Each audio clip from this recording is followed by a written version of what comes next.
Seen it all over the news, and it's so hard to ignore because it's really become an issue that we should be connecting with, and that is Ebola. It's an honor for us to have Ken Isaacs on with us. He's on via Skype right from his home in Boone. Vice President, Programs, Government Relations, Samaritans Purse is who he's with. Just celebrated 25 years with Samaritans Purse. And congratulations on that, Ken. That's just phenomenal. 25 years in one place and all doing this for God, which I think is really, really great. Good morning. Yes, good morning. You testified, it was back in August, on something that really didn't get world attention until then, and that was right before the House Foreign Affairs Subcommittee concerning Ebola in West Africa. And they finally took notice, it sounds like to me. Tell me about that experience. Well, Congressman Frank Wolf from Virginia had called me and asked me what was going on with Ebola, and I just told him it was a really bad situation and we couldn't get any attention on it. And so he had Congressman Chris Smith call me. They asked me to come up. We did the testimony. Dr. Tom Frieden from CDC was there, a representative from the State Department, representative from USAID. And, you know, when I heard their testimony, it pretty much sounded like everything was pretty well off, like there were no problems. And that was not at all what we were seeing. What we were seeing was that Dr. Kent Brantley had it, Nancy Wright-Bowl had it, that our staff were totally overwhelmed. There was truly an atmosphere and a spirit of darkness among our staff. Some of our staff had been there over 10 years. Their whole lives were there. And so when I got up, I just thanked everybody that helped get Kent Brantley out, and I told the committee that everything that had been done to date was a total failure. The disease was out of control, and the cat was out of the bag. And it seemed to have gotten a little bit of traction. You mentioned Dr. Kent Brantley and Nancy Whitebrow. Oh, how are they doing right now, since they've been out of the news for a while and past the Ebola since they got back in the country? They are both doing well. Ebola takes a toll on your body. It's going to take them some months, I think, to fully recover. I spoke with and am in contact with Ken almost every day, and his energy is still sapped. I'm sure that Nancy's is as well, but they're recovering. And the important thing is that they are Ebola-free. So it's been almost 2 months now since your very stern warning on Ebola. How are you feeling now with the latest developments? Well, you know what? Nothing that has been done to date has even slowed down or put a dent in this progress and the speed of this disease. And I would just say that there is not enough materializing on the ground. I mean, that's just a fact. If it wasn't like that, you would see the rate of transmission decreasing, and that's not happening. We're seeing it coming to our country now. I mean, when you hear about Thomas Eric Duncan with Ebola over in Texas right now, and they've quarantined everything that he has touched, it seemed like, the whole apartment complex. What are we doing here with our country when it comes to Ebola? What should we be doing, especially in that case in Texas? Well, you know, the Texas case is very, very interesting. It is a litmus test for how our public health department is going to work, and the way that I see it is this. A man who came from Liberia, he was, somewhere or another he got exposed, he got sick, he goes to the hospital at Dallas. With all of the CDC advisories, with all of the international attention, somebody interviewed him. He went in for an exam.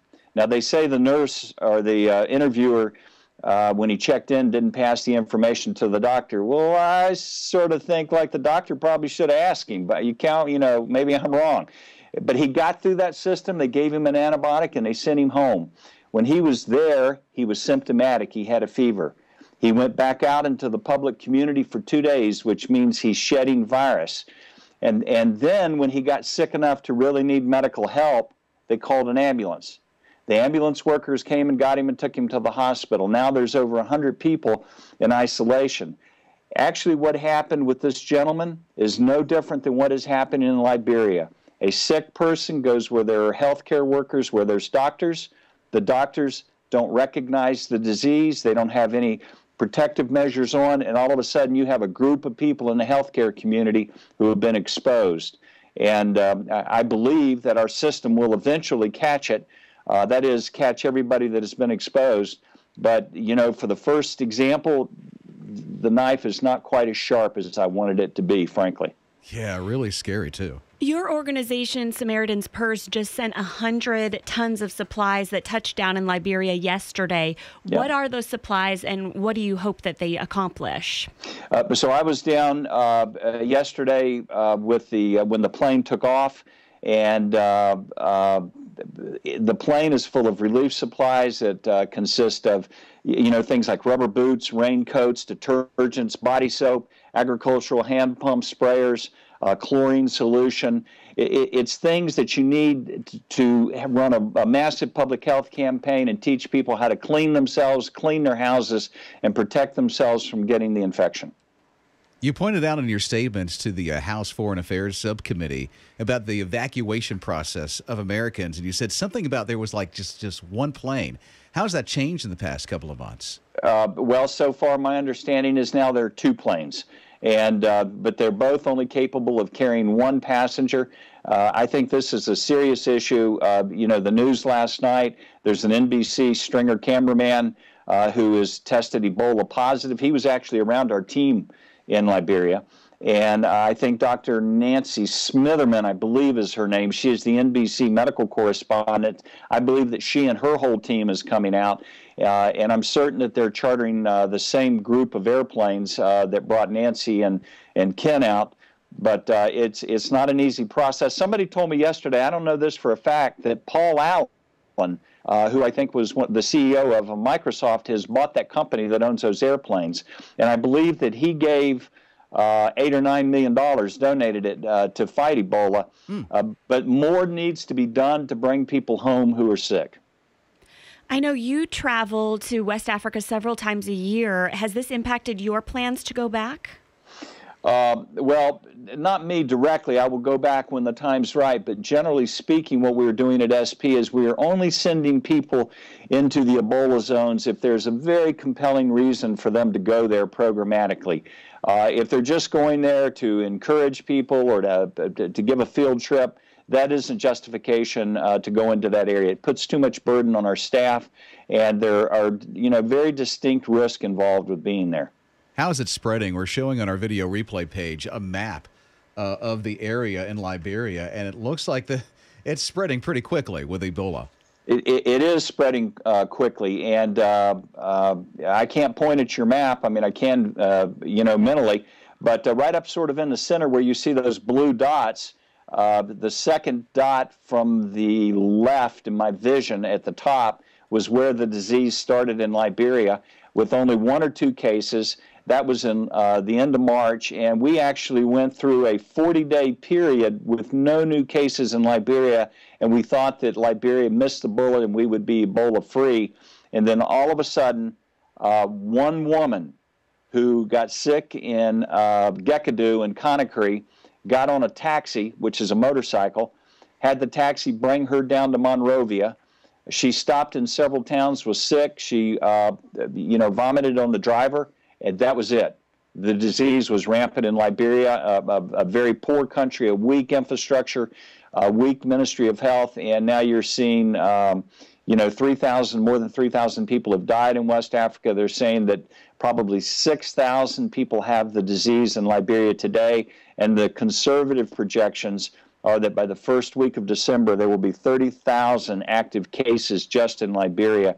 And of course, CDC put out a report last week saying that by the middle of January, the disease spread in West Africa could be between 500,000 to 1.4 million people. We're talking to Ken Isaacs, who's the Vice President of Programs and Government Relations for Samaritans Purse. One final question before we go. What do we need to do to prepare right here in our own country in America? Because we're hearing about these few cases of Ebola already.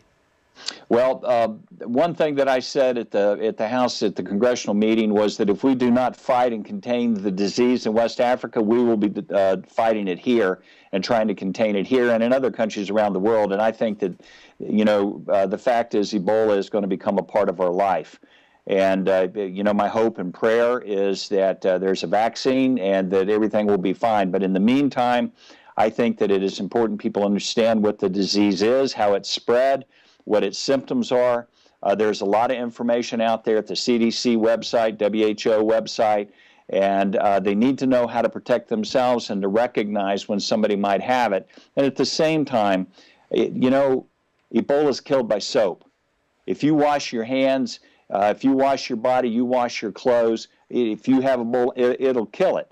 And it's not something we need to panic over, but it's something that we should be educated about and act reasonably towards. So washing our hands constantly is a big thing, isn't it, after we touch something? You know, isn't that interesting? It's what your mom and daddy taught you when you were 4 or 5 years old. Wash your hands. And if you want to keep from getting the flu, which is a virus, wash your hands.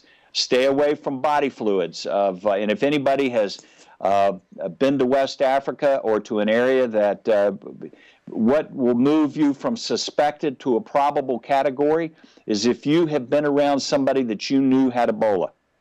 And if you have been in proximity to them, that will, and you have symptoms of a fever, vomiting, diarrhea, muscle aches and pains, and that'll make it probable. If you have been around somebody with Ebola, the first one makes it suspected. If you've been around someone with Ebola, that makes it probable, and then we will draw blood and test you. Ken Isaacs from Samaritan's Purse, thank you so much for the time today. We're very, very grateful. Thank you for covering this story. It's an important story, and thank you for giving me the time this morning.